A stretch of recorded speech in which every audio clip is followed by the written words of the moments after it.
نماز نمیخوانه و مجرد چند نفر دید میگه باش بخوانم که نگوین به اصطلاح آدمی بی نماز است، یا برعکسش بگوین چقدر آدم نماز خوان است. چنان طرف سرعتی در این خواندن نماز داره که نمیفهمه اصلا چی میخوانه و آنقدر به سرعت میخواهد خودش از این کار خلاص بکند. چرا؟ نمیخواهد بیشتر در محضر خداوند و در پیشگاه الله تبارک و تعالی عبادت کند. ما از هر کسی که میترسیم از او فرار میکنیم جز الله تبارک و تعالی که وقتی از او ترس داشته باشی، مطیع و فرمانبردارش باشی، به سویش فرار میکنی، به طرف خودش میکنی. اصلا روزی که نمازش قضا بشه ناراحته. چرا نماز صبح قضا شد؟ و رسول صلی الله علیه وسلم در حدیث میفرمایند سنگین ترینی نمازها بر انسان منافق دو نماز، یک خفتن، یکی نماز صبح. خیلی برش ثقیل.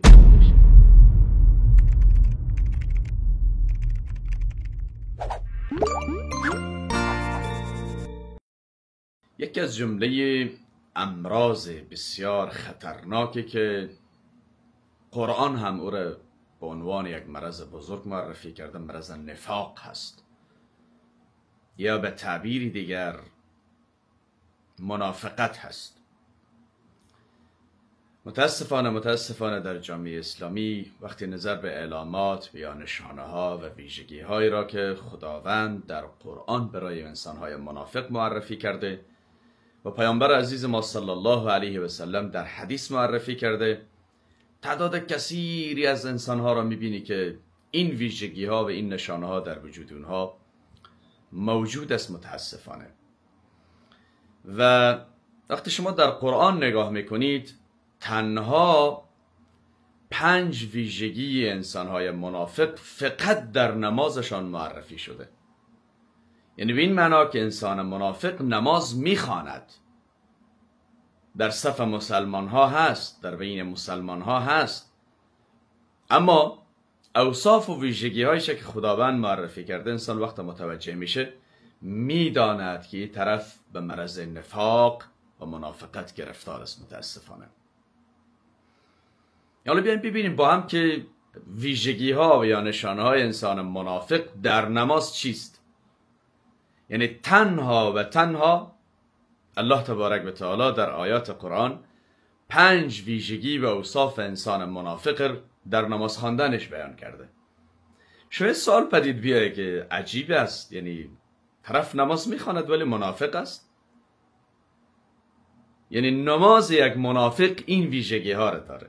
شما بیایید ببینید این 5 تا ویژگی که در نماز انسان منافق است چی است. اولش الله سبحانه و تعالی میفرماید و اذا قاموا الى الصلاة قاموا کسالا. انسان منافق یعنی کسی که خصلتی از نفاق در وجودش است یا منافق هست، هنگامی که برای نماز بلند شود بسیار بسیار به سستی و کسالت حرکت میکنه. یعنی به طرف هر کار دیگری بسیار با نشاط، با سرور، به شادمانی، اما نماز به کسالت و تنبلی. الله تبارک و تعالی از همه ما و شما دور بگردانی صفت. گاه وقت انسان متوجه میشه در فامیل، در بازار، در به اصطلاح محیط و دیار خود، در بین رفقا، همسایه ها، به صراحت میبیند این خصلت. و اذا قاموا الى الصلاة، هنگامی که برای نماز بلند میشه، قاموا کسالا، بسیار به کسالت و تنبلی حرکت میکنه. و برعکسش انسان مؤمن واقعی وقت نماز فرا برسه به نشاط، به سرور به طرف نماز حرکت میکنه. این یکی از ویژگی های و اصطلاح منافق در برابر نماز هست. الله در قرآن او را بیان کرد. این یک. دومش، نماز همیشه تأخیر میکنن، در وقتش نمیخوان. الذین هم عن صلاتهم ساهون. کسایی که از نمازشان غفلت میکنن و نماز تأخیر میکنن. عبدالله بن مسعود رضی الله تعالی عنه میفرماید از پیامبر صلی الله علیه و سلم سوال شد بهترین عبادات، محبوبترین عبادات، افضلترین عبادات کدام است یا رسول الله؟ پیامبر صلی الله علیه و سلم فرمود نماز در وقتش است. ولی انسان منافق نماز را همیشه تأخیر میکند. یک حال یک کسی مثلا کاری داره، ضرورتی داره، در جای گرفتار هست، بنابر عذر نمازش تأخیر میشه، طرف حتما یک دلیل، یک عذر داره. ولی یک کسی که هیچ عذری نداره، مصروفیت و مشغولیتی نداره، دلیلی نداره و کارش یک بار و دو بار و 10 بار نیست، برای همیشه نمازش تأخیر میکند، این نشانه نفاق در نماز خواندن است یا انسان منافق در نماز خواندن. الله در نص سری قرآن الذین هم عن صلاتهم ساهون، دومین ویژگی انسان منافق در نماز یا دومین صفت نماز منافق تأخیر در نماز است. پس کوشش کنید نمازتان همیشه سر وقتش ادا بکنید تا از این خصلت منافق دور باشید و نماز همیشه وقت فرصت نماز رسید به کسالت و تنبلی نه، بسیار به جدیت و قاطعیت به طرف نماز حرکت کنید تا این خصلت نفاق از شما دور بشه. سومین ویژگی نماز منافق یا خصلت منافق در نماز ریاکاری هست. الذین هم یراؤون، کسایی که ریاکاری میکنن. یا مثلا در ادامه آیت دیگه هم الله تبارک و تعالی میفرماید و اذا قاموا الی الصلاة قاموا کسالی یراؤون الناس، برای نشان دادن مردم کار انجام میدن. ریا یعنی به این معنا که عملی که باید به خاطر خدا انجام بشه شما او را به خاطر بنده خدا انجام میدید، یا عزم و اراده انجامی او را نداری، به مجرد کسی را دیدی اقدام میکنی برای انجام دادن او، یعنی ریاکاری، تظاهرگری. طرف نماز نمیخوانه و مجرد چند نفر دید میگه باش بخوانم که نگوین به اصطلاح آدمی بی نماز است، یا برعکسش بگوین چقدر آدم نماز خوان است. کوشش میکنه خود نمایی بکنه، برای مردم نشان بده عبادتش. و این ریا و خودنمایی تنها فقط او را الله میدانه، به انسان خودش میتانه. چرا؟ انسان به نفسش نسبت به همه کس آشناتر و معرفتی بیشتر داره، خودش بهتر میشناسه. این سومین ویژگی نماز منافقان و یا خصلتی از خصلت‌های منافق در نماز خواندن است. ریاکاری،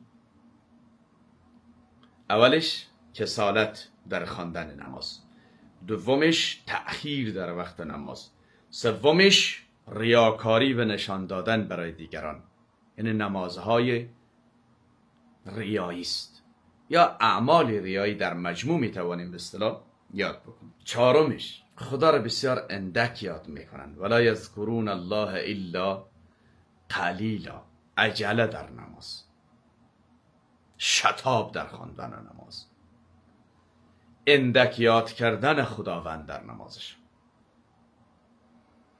چنان طرف سرعتی در خواندن نماز داره که نمیفهمه اصلا چی میخوانه، چی میگوید در نماز.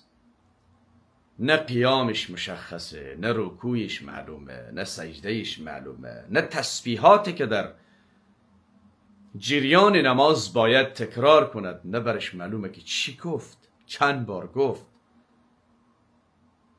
یعنی آنقدر به عجله میخواند و آنقدر به سرعت میخواهد خودش از این کار خلاص بکند.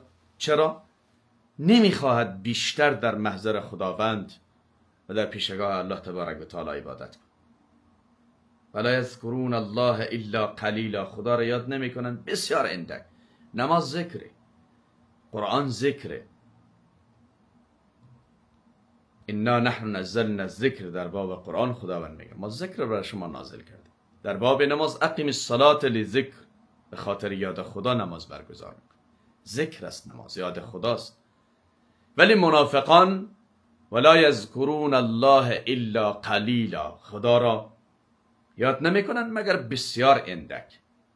و بخصوص در نماز که باید طولانی تر باشه، بیشتر خدا رو یاد بکنن، آیات بیشتری تلاوت کنه، تسبیحات بیشتری بگه، ارکان نماز به شکل بهتری رعایت بکنه و نمازش آرامتر بخوانه، منظمتر بخوانه.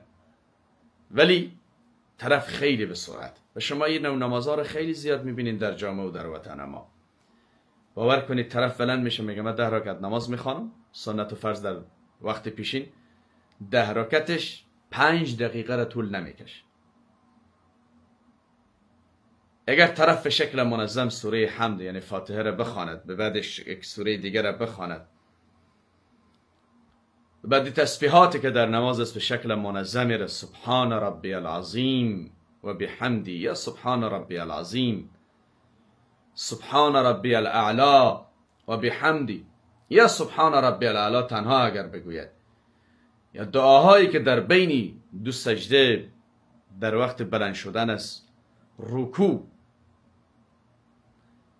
آمده اینها رو تکرار بکن به شکل بسیار. اصلا اگر دعاهای مسنونه را هم نخواند، تنها فقط اگر سوره فاتحه را با چند آیات منظم بخواند و رکوع سجدهش درست انجام بدهد، قیام و قعده و قرائتش منظم انجام بدهد، عجله نکند، به سرعت نخواند خیلی زیاد، این خودش در حقیقت ذکر طولانی است. یعنی از این صفت تبرئه می شود، ولکن بسیار متاسفانه گرفتاریم. خدا شاهد، شما در بسیار جا اگر بروید ببینید نماز خواندن، نه رکوع معلوم است، نه قیام معلوم است، نه قعده معلوم است، نه به اصطلاح سجده ایش، اما تو ورست کرده، اما تو روان است، چنان به سرعت، به عجله که طرف در حال فرار باشه، در حالی که خداوند در نص صریح قرآن میگه ففروا الی الله، به سوی خدا باید فرار بکنید. طرف از خدا فرار میکنه. ما از هر کسی که میترسیم از او فرار میکنیم، جز الله تبارک و تعالی که وقتی از او ترس داشته باشی، مطیع و فرمانبردارش باشی، به سویش فرار میکنی، به طرف خودش میری، چون بهترین پناهگاه و جای اطمینان و امنیت و آرامش بازگشت به سوی خداوند است. بنابراین این چهارمین صفت نماز منافقانه یا خصلت منافق در نماز است. و پنجمش الله سبحانه و تعالی میفرماید استعینوا بالصبر والصلاة و انها لکبیرة الا علی الخاشعین. این نماز صبر خیلی سنگینه، خیلی وزمینه، ثقیله، خیلی عظمت داره، اجر و پاداش داره، عبادت بسیار بزرگ است. الا علی الخاشعین، مگر بر انسان هایی که مطیع الله، فرمان بردار الله است. یعنی مراد اینجا است که نماز بر منافق سنگین تمام میشه، ثقیل تمام میشه. یکی دیگر از خصلت‌های انسان منافق و صفاتی نماز منافق این است که نماز چنان برش ثقیل و سنگین تمام میشه که فکر میکنی کل دنیا را ازش خواستی، یا کوها بر بالای شانش گذاشته شد. به همون خاطر شما اگر دقت بکنید طرف روزانه 8 ساعت کار میکنه، نمیگه خسته شد، 1.5 ساعت میره میدوه، دوش میکنه، ورزش میکنه، وزنهای بسیار ثقیل پایین و بالا میکنه، کارهای بسیار شاقر انجام میده، ولی برش سنگین تمام نمیشه. بلند شدن به نماز صبح چنان برش ثقیل تمام میشه که هیچ پرسان نکن. چرا؟ الله میگه انها لکبیرة، خیلی نماز ثقیل سنگینه برای انسانی که در خصلت نفاق باشه. الا علی الخاشعین، مگر بر انسانهای متواضع، فروتن، مؤمن، فرمان بردار، خیلی آسان. الله در سایه رحمتش داشته باشه همه پدران به مادران عزیز شما، بسیار والدین ببینید چقدر راحت به نماز صبح بلند میشه. اصلا روزی که نمازش قضا بشه ناراحته. چرا نماز صبح قضا شد؟ و رسول صلی الله علیه وسلم در حدیث میفرمایند سنگین ترینی نمازها بر انسان منافق دو نماز، یک خفتن، یکی نماز صبح. خیلی برش ثقیل تمام میشه. بنان خواهران عزیزم، برادران عزیز و دوست داشتنیم، کوشش کنید خصلت ها در وجود ما نباشه. اولا که امیدوار هستم نباشه در وجودتان. اگر هست او را از خود دور بساز. وقت دارید، فرصت دارید. این 5 تا خصلت منافقین خداوند تنها فقط در نماز بیان میگه. یا شما 5 ویژگی نماز انسان منافق وقتی ببینید میشناسه که طرف از نمازش معلومه که درش نفاق است، در این مرض گرفتار است و این مرض معمولی نیست. الله سبحانه و تعالی در قرآن میفرماید فی قلوبهم مرض، اینا با یک مرض خیلی خطرناکی گرفتارن و این مرض چی است؟ نفاق است. بنابراین این 5 صفت منافق در نمازش است و یا اوصاف نماز انسان منافق است. اولش و اذا قاموا الى الصلاه قاموا کسالا، وقتی به نماز بلند میشه بسیار به کسالت و تنبلی. دومش الذين هم عن صلاتهم ساهون، نمازش تأخیر میکنه، از نماز غافله. سومش ریاکاری است در نماز، الذين هم یراؤون، کسانی که ریا میکنن به خاطر نشان دادن مردم. و آیت دیگر الله تبارک و تعالی میفرماد یراؤون الناس، برای مردم نشان میدن نمازش. از اراده خواندن نماز ندارم، یک 4 نفر دید میگه باشه بخوانم که نگن بی نماز است، یا در جای مهمان شد نماز تو بخوانین که نگن بی نماز است. چهارمش ولا یذکرون الله الا قلیلا، خدا رو بسیار اندک یاد میکنن. یکی از عباداتی که خدا خیلی در او زیاد یاد میشه نماز است و زیادم تکرار میشه در شبانه روز، ولکن منافق خیلی کم یاد میکنه. اول نماز نمیخوانه، دوم اگر نماز میخوانه خیلی به عجله و سرعت و طوری میخوانه که نفهمیده چی خوانده و بسیار کوتاه مختصر میکنه. و پنجمش ثقیلی نماز، وزن نماز است بر منافق. واستعینوا بالصبر والصلاة و انها لکبیرة الا علی الخاشعین. این نماز صبر خیلی ثقیل سنگینه برای انسان منافق، مگر برای انسان متواضع و مطیع و فرمانبردار الهی خیلی راحت، خیلی با آسانی انجامش میده. به همون خاطر رسول الله صلی الله علیه و آله گفت که ثقیل ترین عبادات بر انسان منافق نماز خفتن و نماز صبح.